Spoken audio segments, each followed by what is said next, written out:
একটা সন্তান যখন প্রাপ্তবয়স্ক হয়, সে যখন উপার্জন করে, তার সকল টাকার পয়সা এনে মায়ের কাছে দিতে হবে, বাবার কাছে দিতে হবে, তারা যা খুশি করবে না, শরীয়ত এটা বলে না। শরীয়ত বলে সম্পদ যে উপার্জন করেছে এর ব্যাপারে অধিকার একমাত্র তার। হ্যাঁ, উপার্জিত সম্পদ থেকে মার চলার জন্য, মার বেঁচে থাকার জন্য, সুস্থতার জন্য, চিকিৎসার জন্য যেটা প্রয়োজন সন্তান হিসাবে সাধ্য অনুযায়ী, মায়ের নিজের না থাকলে বা দেওয়ার মতো ব্যবস্থা না থাকলে অবশ্যই সন্তানকে সেটা বহন করতে হবে। আর স্ত্রীর সর্বাবস্থায় স্বামী হিসাবে স্ত্রীর ভরণ পোষণ এটার ব্যবস্থা করতে হবে। এর বাইরে উদ্বৃত্ত টাকা সেটা ছেলে কি মাকে উপহার হিসাবে অতিরিক্ত দিবে, না স্ত্রীকে দিবে, না কাকে কত দিবে, নাকি আদৌ কাউকে না দিয়ে নিজের অ্যাকাউন্টে রাখবে, এটা একান্ত তার ব্যাপার। এখানে শরীয়ত মা বাবাকে ইন্টারফেয়ার করার অধিকার দেয় নাই সেইভাবে যেভাবে আমাদের অনেক মা বাবা মনে করেন যে তাদের অধিকার আছে। ছেলে বিদেশ গেছে, উপার্জন করে টাকা পাঠাবে সব বাপের নামে মায়ের নাম, তারা যা খুশি করবে, তারা সেখান থেকে বৌমাকে যা দেওয়া দিবে আর যা নেওয়া দেওয়া না দিবে না। এভাবে আসলে ইসলাম মা বাবাকে এতটা অধিকার দেয় না যে সম্পদ সারা জীবন যা কামাই করবে সব বাপ মা যা ইচ্ছে তা করবে। জি না, এই সুযোগটা নেই। অনেক মা বাবা এটা জানেন না এবং এখানে অনধিকার চর্চা করেন তারা। সন্তান হিসাবে অবশ্যই মা বাবার সামনে যত বেশি সম্ভব নিজেকে বিনয়ী করে তুলবে, সমর্পণ করবে, তাদের কথা মতো চলার চেষ্টা করবে। তাদের লাগবে 10 টাকা, সম্ভব হলে 15 টাকা দিবে। তাদের যা দরকার তার চেয়ে বেশি দেওয়ার চেষ্টা করবে, তাদের চাহিদার চাইতে বেশি সেবা করার চেষ্টা করবে। এটি সন্তানের জায়গা থেকে তার মানসিকতা থাকা উচিত। মা বাবার প্রতি কর্তব্য বোধের জায়গা থেকে তারা আমাদের মা বাবা, আল্লাহর পরে তাদের সদাচরণ করার গুরুত্ব সবচেয়ে বেশি আল্লাহ বলতেন পরে। অতএব সেটা খেয়াল রাখবে। কিন্তু মা বাবা এর মানে এই না যে সব কিছু মা বাপ নিয়ন্ত্রণ করবে। জি না, এখান থেকেই সংসারের অশান্তিটা শুরু। মা বাপ জানে না তাদের অধিকারের রূপরেখা কি এবং কতটুকু সীমানা আছে। এর বাইরে তারা মা বাপ হিসাবেও অধিকার চর্চা করতে পারে না বা তাদের ক্ষমতা তারা জাহির করতে পারে না। এটা আমাদের সমাজে জানাশোনা নেই। এই জায়গা থেকে সমস্যাগুলো তৈরি হয়। একটা হাদিস আছে, সেখান থেকে কিছুটা অনেকে ভুল বোঝেন। হাদিসটা হলো এই, নবী সাল্লাল্লাহু আলাইহি ওয়াসাল্লাম বলেছেন, আনতা ওয়া মালুকা লি আবিক, তুমি এবং তোমার যাবতীয় এবং সমুদয় সহায় সম্পদ সব তোমার বাপের, মায়ের, বাবা মায়ের। এই হাদিসের মানে অনেকে মনে করেন যে কেউ যা কামাই করবে সারা জীবন যত কিছু করবে সব বাপ মার। জি না, এই হাদিসের ব্যাখ্যা হলো তুমি তোমার উপার্জিত সম্পদ এখানে তোমার বাপ মার, অর্থাৎ তাদের খরচ খরচার জন্য যতটুকু দরকার ততটুকু তোমার এখান থেকে নেওয়ার অধিকার তাদের আছে। এখানে সমুদয় সম্পদ বোঝানো হয় নাই। যদি সমুদয় সম্পদ বোঝানো হতো তাহলে জাকাত তো বাপমার উপরে বর্তাইত, ছেলের উপরে বর্তাইত না। কারণ সম্পদ যদি একজনের হয়, জাকাত তো আরেকজনের উপরে বর্তাবে না। এরকম আরো বহু প্রশ্ন তৈরি হবে।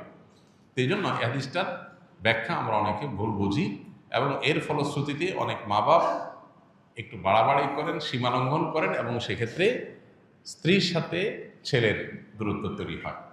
এইগুলো আমাদের ব্যালেন্স করতে হবে। এবং একইভাবে আপনার সম্পদের ব্যাপারে স্ত্রীরও এই মানসিকতা থাকতে হবে যে স্বামী তার উপার্জন করার পর আমার ভরণ পোষণ ঠিকঠাক মতো দিচ্ছেন কিনা। যদি দেন, এরপর বাকি সম্পদ তিনি কি করবেন, তিনি কি তার মাকে দিয়ে দিচ্ছে অতিরিক্তটা, না ভাইকে দিয়ে দিচ্ছে, বোনকে দিয়ে দিচ্ছে, এটা একান্ত তার ব্যাপার। আমার এটা নিয়ে মাথা ঘামানোর দরকার নাই, হেডেক নেওয়ার দরকার নেই। বেশিরভাগ মহিলাই অহেতুক পেরেশানি করে নিজেও কষ্ট পায়, সংসারটাকে অশান্তি করে। আমার পরিচিত এরকম আত্মীয় স্বজনের ভিতরে এরকম মেয়েদের কথা জানি যে স্বামী লক্ষ লক্ষ টাকা ধরা খাচ্ছে, কোথাও কাউকে দিয়ে দিচ্ছে, কোনো ভাবনা নেই। আমার তো এটা দেখার দরকার নেই। আমার দেখা দরকার হলো যে আমার ছেলে মেয়ে এবং আমার ভরণ পোষণের ব্যবস্থা সে করছে কিনা।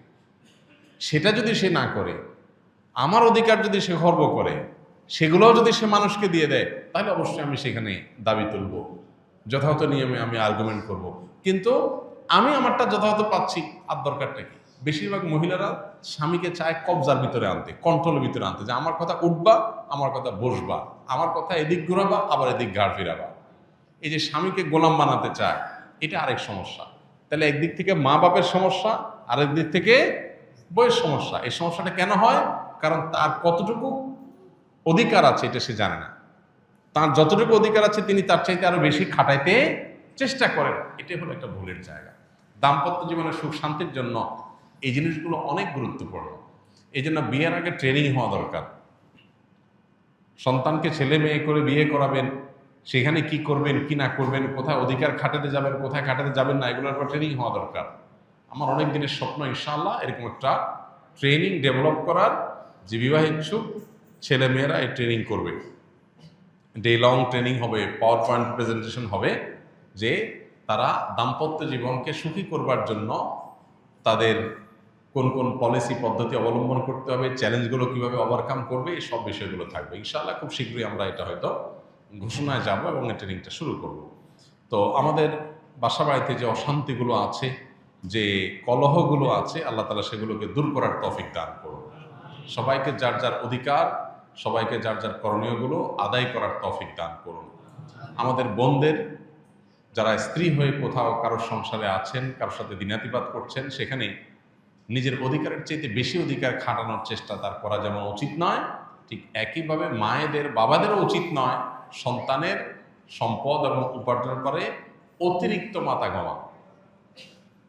কোনো ছেলে বউয়ের পিছনে টাকা একটু বেশি খরচ করে, একটু বউ পাগল বেশি হয়, মা বাপ হিসাবে তাদের দায়িত্ব হলো সন্তান সীমা ছাড়ায় গেলে তাকে সুন্দরভাবে বোঝানো যে বাবা ব্যালেন্স করো, পরিমিত হও, হিসাব নিকাশ করো, অতি পাগল হয়ে যেও না।